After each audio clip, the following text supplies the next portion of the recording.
So it's great to be here. Can everybody hear me? Great to be here today. I told Klaus, my old friend Klaus, that this is the Davos of Boston. And certainly the CEOs have come out strong for today. It's a fantastic group, and we're really glad to host you, Klaus. Klaus is an extraordinary individual. He actually has ties to Boston. He was at the Kennedy School here. He has 2 doctorates. You can call him Dr. Klaus. At the Kennedy School, he was the youngest professor ever in Switzerland. Record he still holds today. Has worked with the UN, founded the Global Leaders of the World Economic Forum, and I think most prominently founded the forum in 1971, which I think really ushered in the age of the start of globalization, and has become, I think, the world's most impactful organization on what global issues are, and bringing together academia, government, and business all in one place to talk about how you move the world forward on a positive and holistic basis. So it's been an incredible organization, grown dramatically, and I think is one of the most influential organizations on all sorts of social and economic issues in the globe. So welcome, Klaus. Thank you. Thank you. Thank you.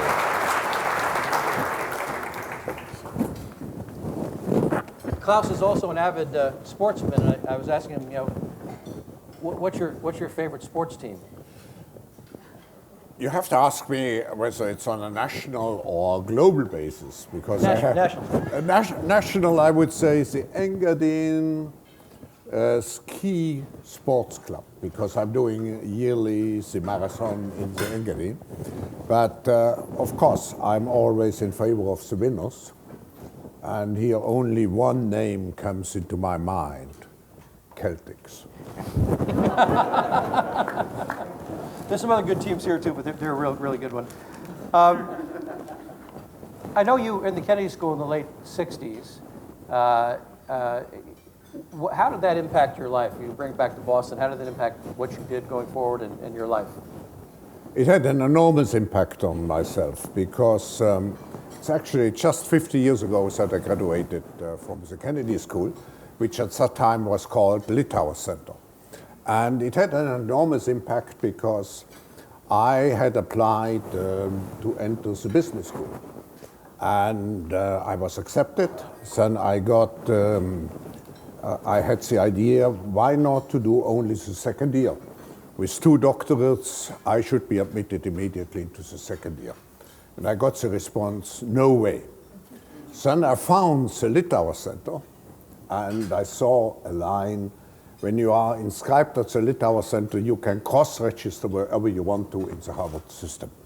So actually, I cross-registered. I applied for the Kennedy Center, or for the Litauer Center, Kennedy School, and cross-registered to all the courses of the second year of the Harvard Business School. But I met during that stay at the Kennedy School, I met Henry Kissinger. And Henry Kissinger changed my life because he evoked my interest for political issues. And that's the reason probably why all my career I tried to blend a political life with a business life. So without having been here and having spent this year here, I wouldn't be what I am. Now, I know you were in the private sector, did one of the largest mergers in Switzerland, in Europe, and also a professor. How did you get the ideas? I know the forum was founded in 1971, so you were 4 years, I think, 3 years out of the Kennedy School in the workforce. And how did you get the idea to? I actually wrote the book, and I'm very pleased, and I have to commend the Boston College and actually its Institute for Corporate Citizenship, because I wrote the book, and it was probably the first book conceptualizing what we call today the stakeholder theory, which means I stipulated in the book that business leaders should not only serve shareholders, but all those who have a stake in the company, which means stakeholders. And then the book was quite a success, and then I felt I should create a platform And that was the origin for the Davos idea. I should create a platform where stakeholders could meet, which means politicians, of course, business leaders, civil society, and so on. And first, I wanted to do it only once. I had fun, it was great. And then it became so successful. And it was not my intention to do what I'm doing now, originally. My idea was maybe to stay in academic life or much more to go into business life, to join you, the CEOs. But at the end, it became more and more fascinating and more was to be done. And so I created, let's say, a situation where I couldn't get separated anymore emotionally from what I have started to do. And today, it all started with a small foundation. My first collaborator became my wife. Today we are 600 people, and in view of the importance of what we are actually doing, we have, and that's what I'm particularly proud of, we have received or been granted last year the status of an official international organization. So we have the same status like the International Red Cross, the Olympic Committee, particularly fostering public-private cooperation. So the forum today is the organization which should address all those issues which require the cooperation of governments, business, and civil society. And take me back to the 1970s. How has it evolved? How did it start, and how has it evolved to become a huge global force? And why Davos? Why did you pick Davos? Great skiing, or? No, there was a book at that time which was called, of a professor McLuhan, The Global Village. And I felt I should create a global village. And if you take, let's say, people together as a community, you look at them as a community, you want to foster interaction, to be in a big city is not probably the right thing to do.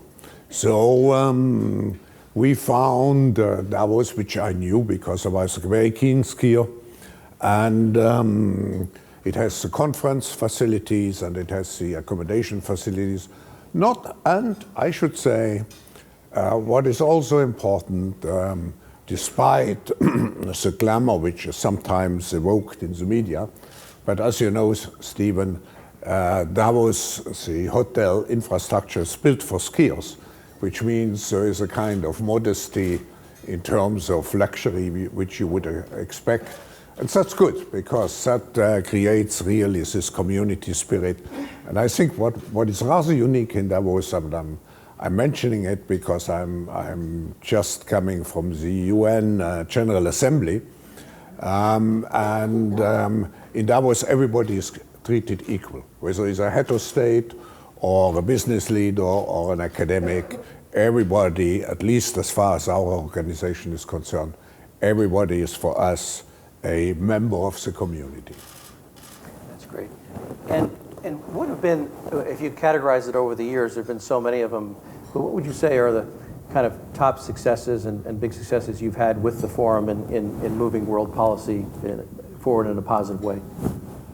It's very difficult to describe, because we believe in what I would call serving leadership, which means we act as a catalyst, but actually the credits should go to our community. So we just had, in a relatively quiet way, in New York, the last 2 days, a meeting. I think there were 15 heads of states. Our members were very well represented, where we looked at 30 different areas, how we could support, mainly through the use of the fourth industrial revolution, new technologies, how we could enhance the sustainable development goals. And quite a number of initiatives, action-oriented initiatives were born, I think about 20. So we do not know always what's happening because it's in the hand of our community members. But to be more direct to your question, I am particularly proud of the conceptual influence we had in the world by fostering such concepts like, of course, corporate citizenship, the stakeholder concept, public-private cooperation, social entrepreneurship. And if I may just add, related to the stakeholder concept, and we have the book here, Corporate Citizenship. We promote today global corporate citizenship. If I start again with the stakeholder concept that business should serve its stakeholders, we have evolved this concept, and we say today, in a global world, business is itself a stakeholder of our global future and should work together with governments, international organizations, and of course civil society. And very important for us is also the young generation to shape the future.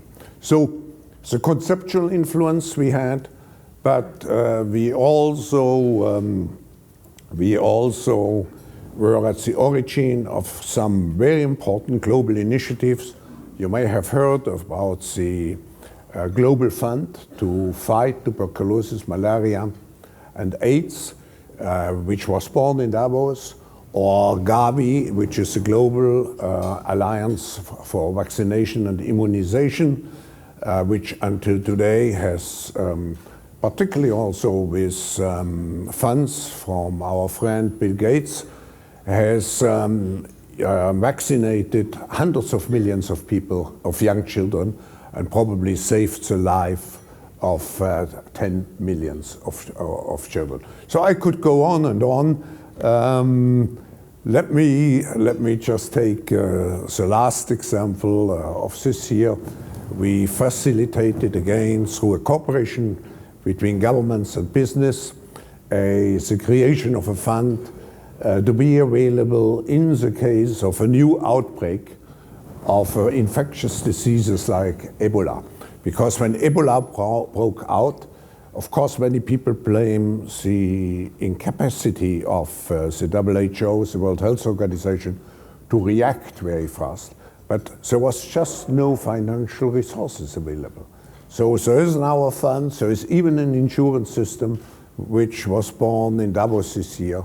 So those are the projects, but they will not be usually connected to the forum. We act as a catalyst. And what about, I know since I've been going there, you a few years ago started the Young Global Leaders Organization. What was the objective of that, and how is the forum fostering those leaders? When you look at the stakeholder concept, usually people would say it's business, governments, and civil society. We add three other components to it. We say academia should be very much engaged. So we have a network of experts around the world. We have about 3,000 experts engaged into our different activities. We have a community of universities, Harvard and MIT. The president of MIT, Dr. Reif, by the way, is a member of our board of trustees. So we feel academia has to be involved. That's where today many of the new ideas, particularly of a technological nature, are born. But then media is very important. If I may just make a side remark, we are today the international organization with the highest presence in the social media. For example, our website, where we had the meeting which we organized the last 2 days. We had over 2 million visitors and participating because we feel the public should be engaged in what we are doing. And finally, the young generation. Do not forget, the median age of the world is 27 years, 26 to 27 years. And we have to engage. And so it's something which has changed fundamentally. With the fast progress, it was mentioned by Mr. Sola, I think, that today, when the internet was created and the first email was sent, today it's the young generation who should mentor the old generation. When I have a problem with my iPad or so, whom do I ask? My 12-year-old grandson. And he never comes to me to ask something. So, except he wants politics explained. But so we have to engage much more as a young generation, and that's the reason why we created actually two categories. We created the what we call the young global leaders, which are leaders between 30 and 40 years old, who have become already leaders, but also have shown their social commitment. And I was sitting 5 years ago with a group of those young global leaders, and since they have to be nominated before the age of 40, and they are nominated for 5 years, some of those are 44, 45. So I looked at them and thought how old they are. And that triggered the initiative to create a group or a community of global shapers.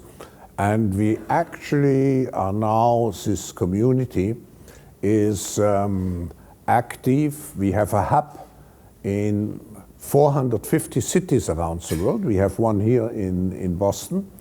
And in order to have the license to be a hub of the World Economic Forum, they have to do every year one community. They have to complete one community assignment where they show the social engagement. And I see here one of the big supporters of the young global leaders and our global shapers. And so you just come from the UN and obviously talk to global leaders, presidents, leaders of countries all the time.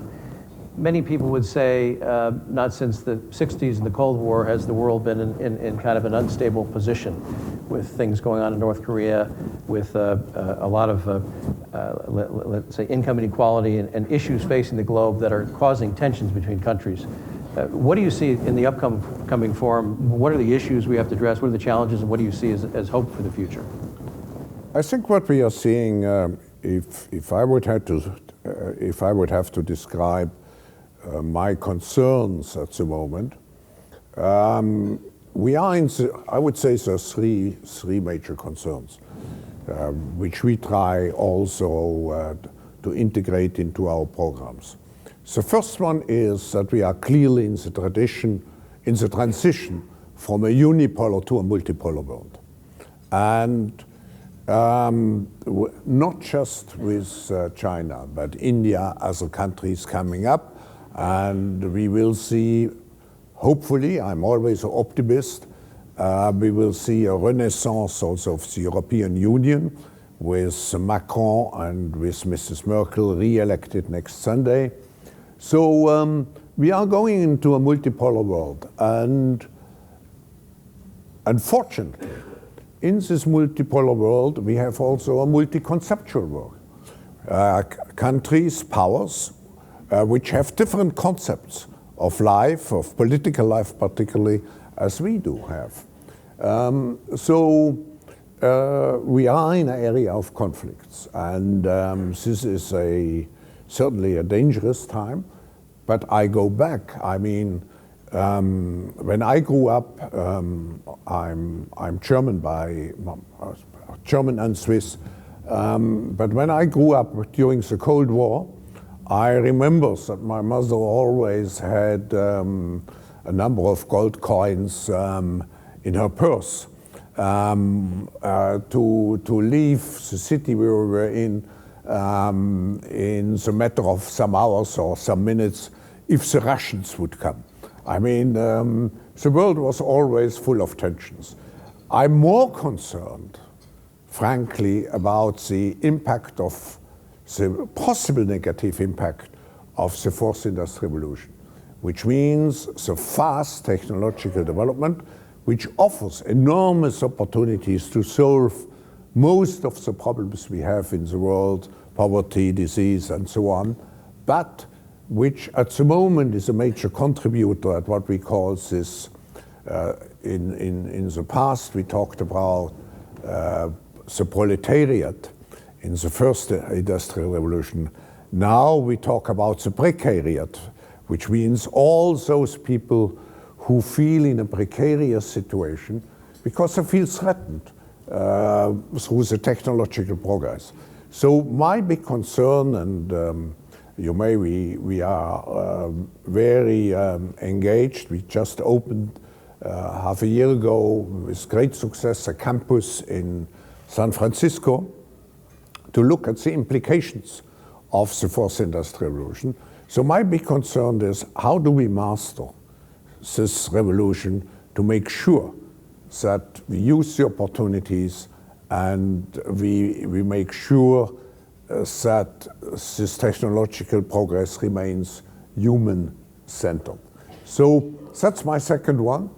My third one is the issue of inclusiveness. And again here, the technological and economic development, of course, creates more a polarized society.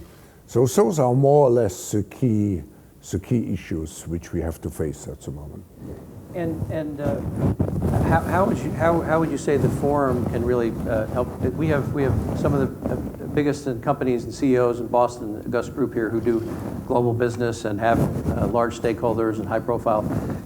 How would you advise them in today's kind of multi-global world? What is the best way to lead? You know, how do you achieve success with your stakeholders? What have you learned from talking to folks for 40 years and being involved in this? I think it's engagement, and I would say intelligent engagement. Let me explain. I think most of you and most of the business leaders I meet today are certain global citizens and know they have to help to address the big issues, the challenges we face. What we need is to unite all those efforts and to create really a integrated mobilization of efforts. So the forum has defined itself now much more as a platform.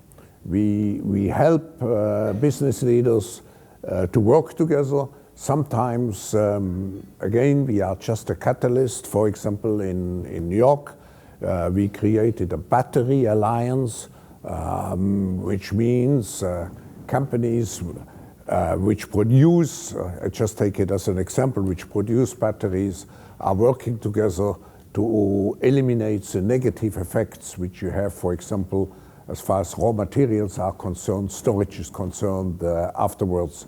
How do you remove used batteries, but on a large scale? I mean, we don't speak only about the small batteries.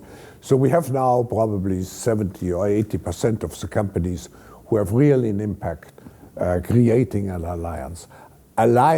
Individual efforts are very good, but if you want to have a global impact, it needs to ally yourself with similarly minded and similarly interested stakeholders, not only from the business community, but also from governments. And what we are bringing to the table is that now as an international organization, we have full access to the political community.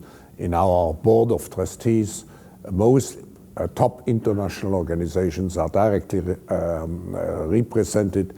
We also can bring in the young generation. So we really can create a global alliance. What we did, for example, We worked very much together with the UN and with the French government, with the UN for the preparation of the SDGs, with the French government for the preparation of the Paris Agreement.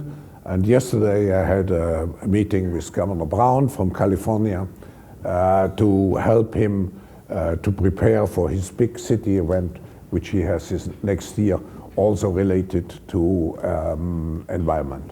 Back on the technology front, the rumor was that you tried out San Francisco to get ready to really come into Boston in a big way with a campus. Have you considered Boston with the technology we have here and the biotech and this community of CEOs? Is it informed thinking about Boston? I have to ask you. Let me formulate. Let me explain because it's important. We have coined the notion of agile governance.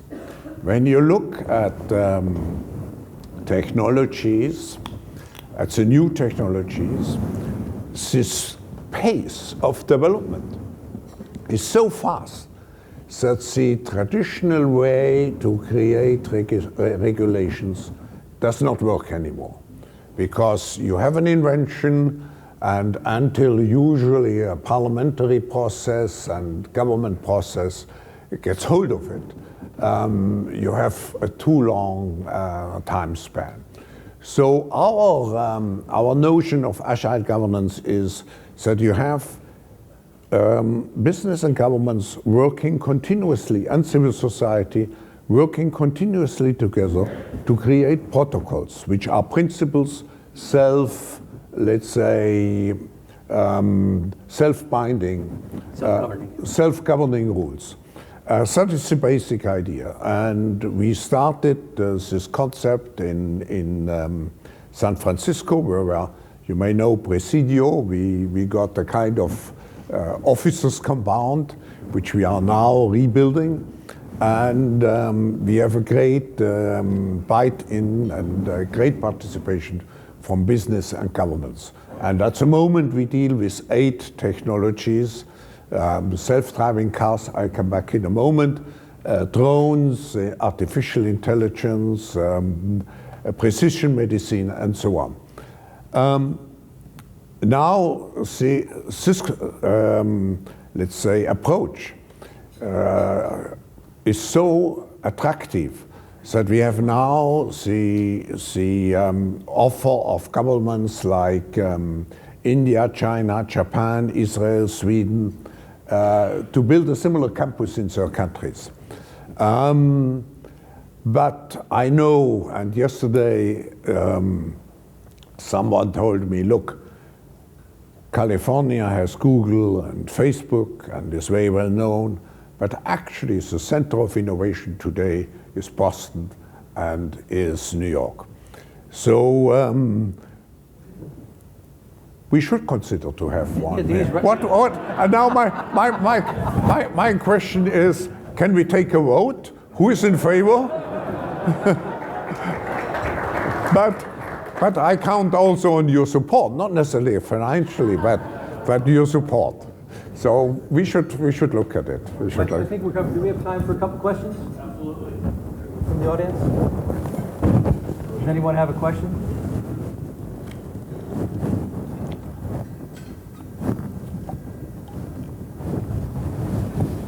How do you reflect on the current administration's America First with your policies and procedures that you're trying to implement worldwide? The World Economic Forum is a non-political, impartial organization. So I will respond to your question in an indirect way. We have 3 principal values which I request from each of my staff people to incorporate in himself or in herself. The first is respect human dignity and diversity. The second is Now this is the indirect answer to your question. Serve the community more than yourself. And number 3, be a trustee of the future generations. I think number 2 and number 3 are clear answers.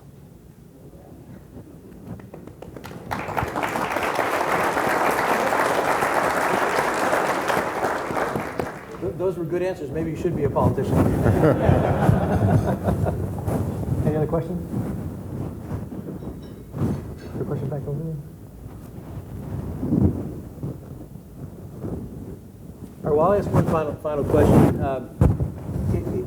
What would you say, how has the mission evolved? What is your number one top of mind mission today for the World Economic Forum as it stands today after the 40 or so more than 40 years of success that you've had convening and changing policy and kind of shedding light on things the world should be doing together? How would you and your staff talk about what is the mission and strategy today as you go forward into the next generation? I would maybe differentiate my answer, and let me give you 3 answers on 3 different levels. First, I think it's so important. I come back to the 4th Industrial Revolution to become aware what makes us human. And Eric Schmidt in Davos said, look, the next decade will be the fight between robots and humans. And I'm afraid robots will win.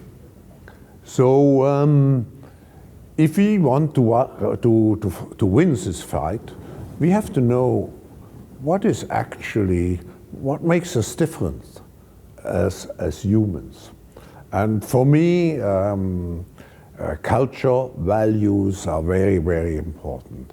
That's the reason why I was so happy yesterday. For example, I had a special celebration, similar event. I had to introduce Lang Lang, who is a old standing friend, Yo-Yo Ma, who is a Boston citizen. He's a member of our board of trustees. So values, because at the end it's also not only values, it's also the issue of the values we stand for, like personal freedom, market systems, democracy, and so on. How to preserve those values in a world of, let's say, again, I have to be cautious, some politicians who do not necessarily stand up for those values. So that's number 1. Number 2, if you ask me what is your next challenge, we have 2 new projects. The first one is cybersecurity. We are just now creating a platform, a global platform for cooperation between business and governments to create more robust and more resilient systems. And very interesting, when we started to conceptualize this idea after the WannaCry attack, I went to see Prime Minister Netanyahu, and I wondered whether I should talk to him about this project, because I know how sensitive Israel is in terms of national security. And I said, Prime Minister, this is our new idea, and he said, it's exactly what we need. We give you full support. And in the meantime, we have aligned already quite a number of governments, agencies, and so on, private companies, to work together on a global level to create, let's say, higher robustness, but also to create a possibility of best practices exchange and so on. And the other project, I remember quite a number of years ago, I had a mentor, his name was Raymond Barre, who was a French prime minister. And he told me already 20 years ago, I foresee the time when the world employment will not exist anymore. It's mainly self-employment. Self-employment as a social entrepreneur or self-employment. I see here some of our tech pioneers. We have also a group of tech pioneers inside the World Economic Forum. So to create entrepreneurial ecosystems is very important. And one contribution which we are doing now is we are just in the process of creating a global platform for startups. There are local platforms, but we are in the process of creating a global platform for startups to help those startups to move up faster than they do today. So a lot remains to be done, and but I think it's important I see now, particularly when I come to this country, but also in Europe, a lot of pessimism. If I look back when I created the forum in '71, what has been achieved? I mean, look, we moved 2 billion people out of poverty. Age expectation since '71 until today, we all, in this short time, on a global level, has increased, if I'm not mistaken, by 12 years. So, and I could go on and on. Even if we see some negative signs, countries where you have to be afraid to be taken up in the morning at 4 by police and disappear have become much fewer compared to the past. So we should be optimists, and my definition of an optimist is a very simple one. So I know there are many definitions, but my definition is probably optimists and pessimists have the same life expectation. But I can tell you, optimists have a much happier life than pessimists. Thank you.